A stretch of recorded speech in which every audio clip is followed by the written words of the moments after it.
আমরা ফুলের যন্ত্র পর্যন্ত তাদের খেয়ে নাই। আমাদের অপরাধ ছিল কি?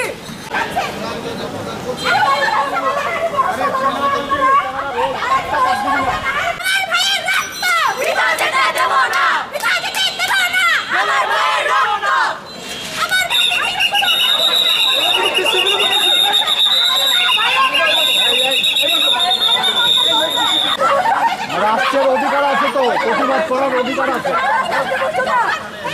রাষ্ট্রের অধিকার আছে।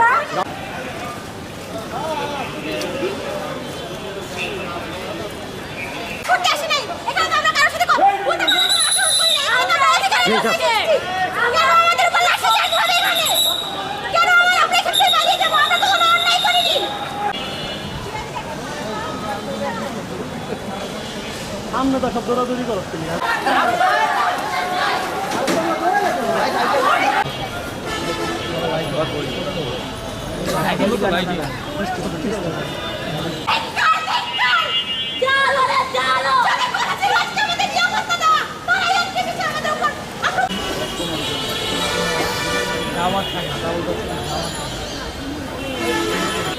আজকে আমাদের নারায়ণগঞ্জের ছাত্ররা, শিক্ষার্থীরা তাদের সহপাঠীদের মৃত্যুর প্রতিবাদে তাদের শ্রদ্ধা জানানোর জন্য যে একটা কেন্দ্রীয় কর্মসূচির অংশ হিসেবে তারা শহীদ বেদিতে শহীদদের স্মরণে তারা একটু মোম শিখা জ্বালাবে, তাদের প্রতি শ্রদ্ধা নিবেদন করবে।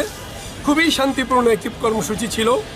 তারা দাঁড়িয়েছে, কিন্তু আমরা দেখতে পাচ্ছি যে পুলিশের একটি বিশাল দল, সাথে স্ট্রাইকিং পুলিশ সহ তাদেরকে লাঠি দিয়ে এখান থেকে বিতরণ করে দেয়।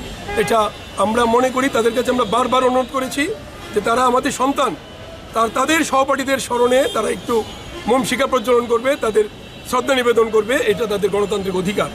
আমি এইটুকু দায়িত্ব নিলাম একজন অভিভাবক হিসেবে। তারা কোনো অন্যায় কিছু করবে না, কোনো রকম বিশৃঙ্খলা করবে না। আপনারা পাশে থাকেন, আপনারা দেখেন, ওরা আপনাদেরও সন্তান। কিন্তু কিছুতেই কোনো পুলিশ সেই কাজটি করতে দেয় নাই। তাদের এই কর্মসূচিটাকে পণ্ড করেছে, তাদের উপর লাঠিচার্জ করেছে। এটা অগণতান্ত্রিক, অন্যায়।